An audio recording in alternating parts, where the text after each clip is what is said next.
Google map എട്ടി യാത്ര ചെയ്യുന്നവരാണോ? അറിയാനുണ്ട് ചില കാര്യങ്ങള്. വഴിയറിയാത്ത ഒരു സ്ഥലത്തേക്ക് യാത്ര പോകാൻ ഇറങ്ങുമ്പോൾ മുൻപ് ആളുകൾക്ക് ആശങ്ക ഉണ്ടായിരുന്നു.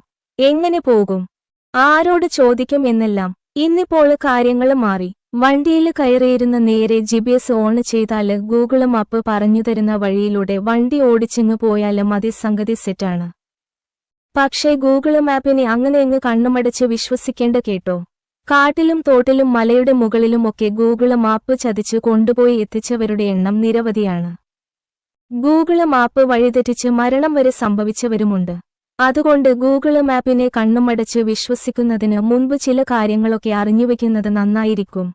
നേരെ പോയി അടുത്ത ലെഫ്റ്റിലേക്ക് തിരിയുക എന്നൊക്കെ മാപ്പ് പറയുമ്പോൾ പന്തികേട് തോന്നുകയാണെങ്കിൽ വണ്ടിയുടെ ഗ്ലാസ് ഒന്ന് താഴ്ത്തി ജാട കാണിക്കാതെ വഴിയാത്രക്കാരോട് സ്ഥലത്തെക്കുറിച്ച് ഒന്ന് അന്വേഷിക്കുന്നതിൽ തെറ്റൊന്നുമില്ല.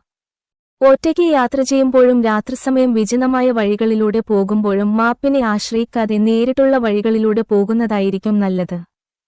ഗൂഗിള് മാപ്പ് പറഞ്ഞുതരുന്ന ഇടവഴികളിലൂടെ അങ്ങനെയൊരു സാഹചര്യത്തില് പോകുന്നത് ചിലപ്പോൾ നിങ്ങള് വഴിയില് പെട്ടുപോകുന്നതിന് കാരണമാകും.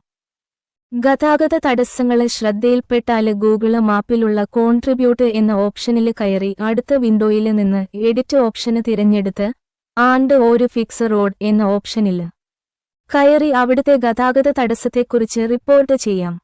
അത് മറ്റ് യാത്രക്കാർക്കും പ്രയോജനം ചെയ്യും. മികച്ച നാവിഗേഷന് ലഭിക്കാനായി ലൊക്കേഷന് ഹൈ അക്യുറസിയില് വയ്ക്കാം. ഇങ്ങനെ ചെയ്യാനായി സെറ്റിംഗ്സില് പോയി ഗൂഗിള് സെറ്റിംഗ്സ് തിരഞ്ഞെടുത്ത ശേഷം അഡ്വാൻസില് ടാപ്പ് ചെയ്യാം. പിന്നീട് വരുന്ന മെനുവില് ഗൂഗിള് ലൊക്കേഷന് അക്യുറസി എന്ന ഓപ്ഷന് തിരഞ്ഞെടുത്ത് ഓണാക്കി വയ്ക്കാവുന്നതാണ്. കോമ്പസ് കാലിബ്രേറ്റ് ചെയ്യുക എന്ന ഓപ്ഷന് തിരഞ്ഞെടുക്കാവുന്നതാണ്.